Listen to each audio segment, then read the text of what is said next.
So as science communicators, we should aspire to entertain and inform on subjects as varied as tsunamis and nanotechnology.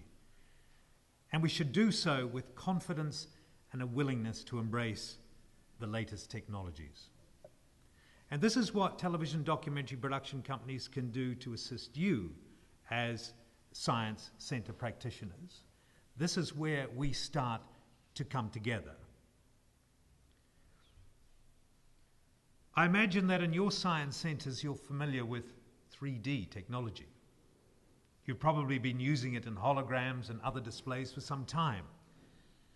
But as you also know, 3D is about to go global. We are entering a 3D world, and our audiences will quickly come to expect it. The pace of 3D advancement is staggering. Broadcasters want it, yet they don't even have the means to broadcast it yet, or the TV sets to show it on. But it's the buzz, and that change is going to come very quickly. If I was to talk to you in a month's time, I suspect the 3D landscape will already have changed significantly. But for us, the move from 2D to 3D means a shift from a passive to an active experience. Science stories, whether on television or in a science centre, lend themselves brilliantly to this kind of technology. Our audiences will soon be able to enter the brain, the cell, the bonds of a molecule, the lab of Marie Curie. They will be able to mix the ingredients of a new cancer drug, travel through a black hole, solve a forensic puzzle, all in 3D. This may be new technology, but it will also give you and me the opportunity to present our stories in a new way, our old stories in a new way. Tried and true displays and exhibitions and documentaries can be retold. The drama heightened, the thrill and the awe amplified.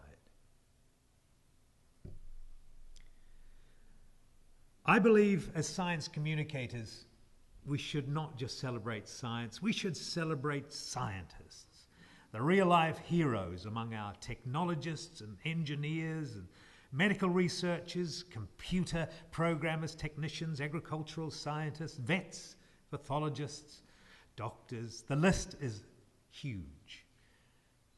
These people become heroes for a very important group, our younger audience, the next generation of scientists.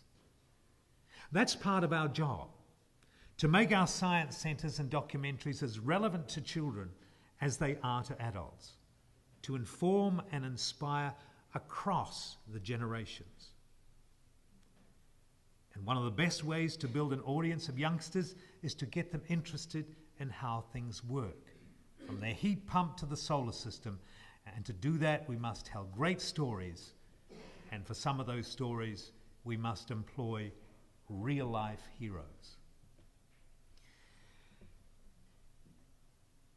We have the power to take our audiences anywhere in the world of science, from the frontiers of space to their own backyard.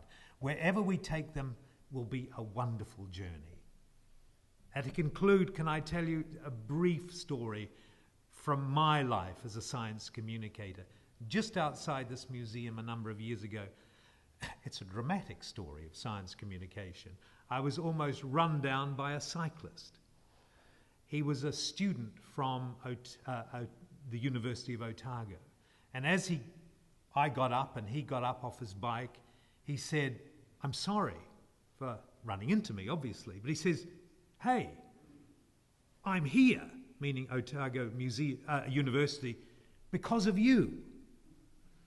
I was a host on that television program when he was a child. And he'd remembered it.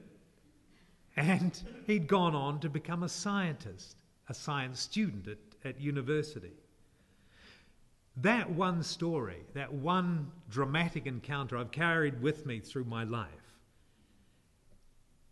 But there must be many more, not just for me, but for you as science communicators. There are many people out there, I'm sure they may not have come back, they may not have run into you on their bicycles, but should they get the opportunity, they would say to you, thanks, I'm here in science because of you.